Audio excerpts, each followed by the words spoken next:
Tell you what, there's only one thing that can make this book better. Twitter. Hi, I'm Jason Inman, and I love comic books. That's why on the week of June 19th, I read all the DC New 52 comic books that were published in the world so that you don't have to. I'm going to give each of these books a buy it, read it, or skip it rating. But before I get into that, don't forget to go to majorspoilers.com, the comic book website where they know that you love comic books, and we do too. Now let's zoom Animal Man into some reviews. Animal Man number 21. This book wins the award for the best use of social media in a comic book ever. This book, it's very interesting now. Jeff Lemire is doing some amazing things. Buddy Baker is now mourning the death of his son. Spoilers, he's on his own, and he finds out that he's going to win an Oscar for a movie role that he did, and the entire book is told through text captions of Twitter about his career. So like one of the best jokes is that he goes and saves this cat, or he sees a missing sign for a cat. He goes to this lady, and he's like, "Hey lady, I heard your cat was missing." And she's like, "Oh Lord, you're Animal Man, Instagram, click click." And she posts about it. You see her picture. You see people be like, "Hey, I thought I saw Animal Man down by the City of Industry. Hello."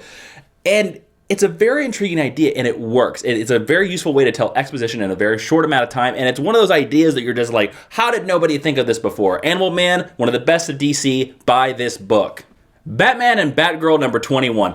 DC has seriously no idea what to do with Batgirl right now. Seriously, she shows up in this book. This is the classic Batman and Robin book that they've retitled because of Batman's grief over Damian. But Batgirl shows up, she rips her bat symbol off, she's like, "I'm no longer part of the Bat family, huh? Oh, wait a minute, where's Batman at? I better hunt him down." And spends the entire book hunting him down, even though she's like, "I'm not part of the Batman family." And then she breaks into the Batcave because Bruce has just been going around Gotham, beating in heads, being all angry. He's like, "I have rage. I don't know why I have rage, but I have rage." I guess this is maybe supposed to be the anger issue. I'm not certain. But Batgirl breaks into the Batcave and then pulls out Jason Todd's old Robin costume and then offers to be the new Robin.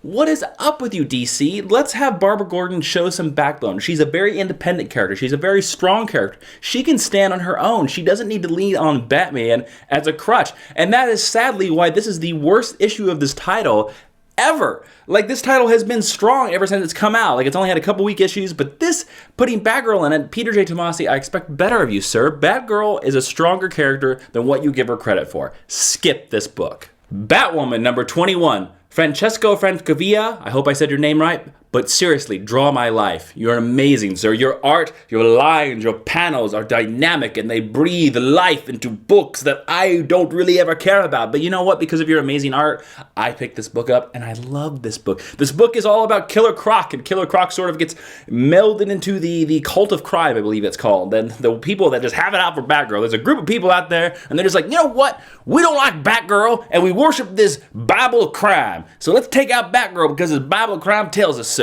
And you know what? This guy that looks like a giant crocodile, let's hire him. Let's make him kill Batgirl. And then if he kills Batgirl, you know what? He's going to be our leader." I don't know if that actually happens in the cult of crime. And if you are in the cult of crime, I sincerely apologize for my misrepresentation of you. But anyways, Francesco Francavilla, I hope you're saying your name right. Seriously, I will pay you $50 to draw my life. $50, I know, that's mad money, sir. But like, you drew a tale of Killer Croc basically waiting in the bushes to kill Batgirl, and I loved it. I loved it so much that this is a buy it. Birds of Prey number 21. You know, The Court of Owls was a great story when it was limited to just the Bat books. Now that every book, like say Talon or Birds of Prey, is trying to copy it, it's not as good. Plus this book has really bad art, and it still has fake Magneto in it, who I guess is Condor? What? Bad Birds of Prey. Bad. Find your own storyline instead of this Court of Owls bull hooky. Skip this book. Green Lantern New Guardians number 21. 2 words, space shark. Bam. Yeah, you right. You ready for Jaws in space? I don't think you are. It's a good thing my man Green Lantern Kyle Rayner is here. Oh, and he's all in white. And it's after Memorial Day. Is that legal? I don't know. Basically, the premise of this book, after the whole Jeff Johns shifting around, we got a bunch of new writers writing Green Lantern. We got to change things up. The New Guardians, no pun intended over the title, the New Guardians, who have been the Guardians that have been the little blue guys that have been hiding in a space rock somewhere, have basically come to Kyle and they're like, "Kyle, take us on a tour of the universe. We've heard you could tell some great stories. We've heard you can drive a tour bus very well. Take us on a tour of the universe, sir. Show us the sights. Let us take pictures of celebrities around by the Beverly Hills planet." the Beverly Hills Place planet, which, I go to every Tuesday. Anyways, it is an interesting new premise for this book. It's kind of good. And at the very end, spoilers, the secret new Green Lantern villain named Relic is going to show up. And so that's his first appearance in any book ever. It's not very interesting. He kind of just there's this kind of like blob thing, and he pops out, and it's just like everybody's like, "Oh no, Relic!" Wait, who's Relic? Nobody. What? Who? Anyways, the point about this book, the thing that made me love it from the very beginning, is that this was the book that had the multi-core lantern core. So you had blue, you had red, you had orange, you had all the colors, you have tungsten working together, and it was awesome to see them all teamed up. Now that they've kind of put all those powers into Kyle, I still wish we could bring some of that back. I need my St. Walker fix, DC. I hope they bring some of this back. Still, this book is still pretty good. I'd say this is a read it. Justice League of America's Vibe number 5. Wow, I'll tell you what. That DC New 52 of Amanda Waller is a looker. Check her out. Woo! Wow. Basically, the story of DC's Peter Parker Vibe continues, but done by Sterling Gates. Basically, him and Gypsy are on the run from Argus agents, and they capture Vibe, and Vibe gets put in those nifty little superhero lockers that we saw in issue 1. Talk about foreshadowing, right? Foreshadowing? No, don't get me? Okay, go read a book on writing anywhere. Foreshadowing. I kid. Anyways, the book that is basically DC's New 52 Peter Parker, and actually is making me like a Gypsy and Vibe team up, is still good. You should buy this book. It's actually really good, and I can't believe that I still like characters that come from Justice League Detroit. Who would have thunk it? Buy it. Legion of Superheroes number 21. This book is a lot of fight, it's a lot of lens flares, and it's a lot... What? Was I reading this book? No. Skip it.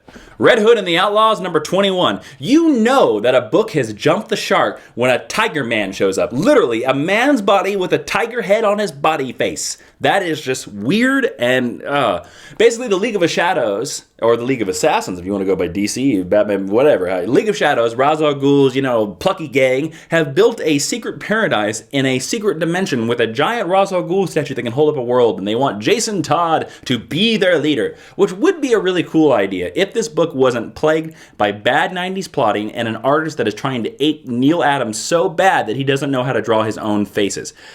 I am really worried that DC is going to cancel this book, and I really hope this book finds its way really quick, because I really miss the Red Hood and the Outlaws that was zany, fun, big action. And these 3 unlikely people were just gelled together. I miss that book. That's the Red Hood and the Outlaws that I want. This is a skip it. Supergirl number 21. This is a badass cover. Check this out. Woo! Don't mess with that girl. She's the last girl from Krypton, and she's gonna kick your ass.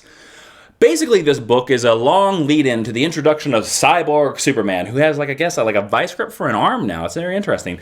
I wish that I didn't have to wade through so much boring plot just to get to Cyborg Superman, and I wish Cyborg Superman was more in this issue than just the last page reveal. Basically, Supergirl talks to her plucky mechanic girlfriend. Then she goes to a planet in space where they can make things by just your thoughts. So Superman's like, "Oh, I remember this hero from Krypton that had a dog. Whee!" And then Superman shows up and is just like, "Hey, I'm Cyborg Superman," and it just goes to be continued.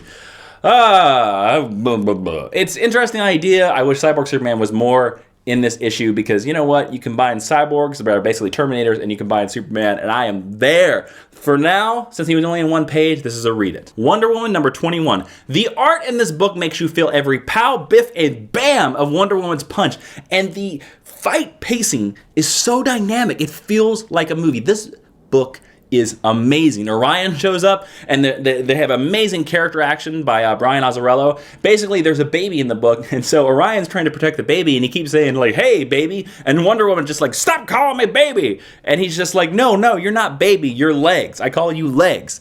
And then they fight a little bit for the firstborn of Zeus, this new character that's been introduced. And Orion takes everybody and they hop into a boom tube, and the firstborn of Zeus holds open a boom tube. He fights a boom tube, which is unheard of, and it's making a comic nerd go crazy right now. A big Jack Kirby Fourth World fan somewhere out there in probably New Zealand is going crazy now because this firstborn guy can hold up a boom tube. But basically, they get out of the boom tube and they land on New Genesis, and for the first time in the New 52, we get to meet Highfather. And you know what? He doesn't look like a tired old man with a big Jack Kirby beard. He looks like a badass. An amazing badass. I'm not a big fan of the New Gods, but I'll tell you what, Wonder Woman, by putting them in this brilliantly written book, are making me like the New Gods. Buy this book, one of DC's best. Buy it. And that's all the DC New 52 comics for June 19th. A quick recap of my scores. Animal Man number 21, buy it. Batman and Batgirl number 21, skip it. Batwoman number 21, buy it. Birds of Prey number 21, skip it. Green Lantern New Guardians number 21, read it. Justice League of America's Vibe number 5, buy it. Legion of Superheroes number 21, skip it. Red Hood and the Outlaws number 21, skip it. Supergirl number 21, read it. Wonder Woman number 21, buy it. As always, don't forget to go to majorspoilers.com, the comic book website where they know that you love comic books, and we do too. They have a great podcast called Zach on Film. Zach is this kid who is an aspiring filmmaker, and he wants to go to film school and direct movies that are more amazing than the Oscar movies that you've ever seen. But he hasn't seen a lot of older movies, and so the other gentlemen at majorspoilers.com introduce him to other movies, and they blow his mind. It's kind of cool. It's a funny podcast. You should go check it out. Also, don't forget to leave in the comments below. What do you think I should review next week? Should I review Marvel? Should I review DC? Should I review Eclipso Studios, if they still exist? Let me know below. Don't forget to like, favorite, and subscribe if you love this channel and its content. So we got a lot more new videos coming out. Got some more Batman videos. Got some Breaking Bad videos coming our way. And possibly a Wolverine video. What? Say what? Don't forget to subscribe so you can see some of those videos. I thank you all for watching, and I'm glad you like hearing the ramblings of my reviews. I'm Jason Inman. Be seeing you.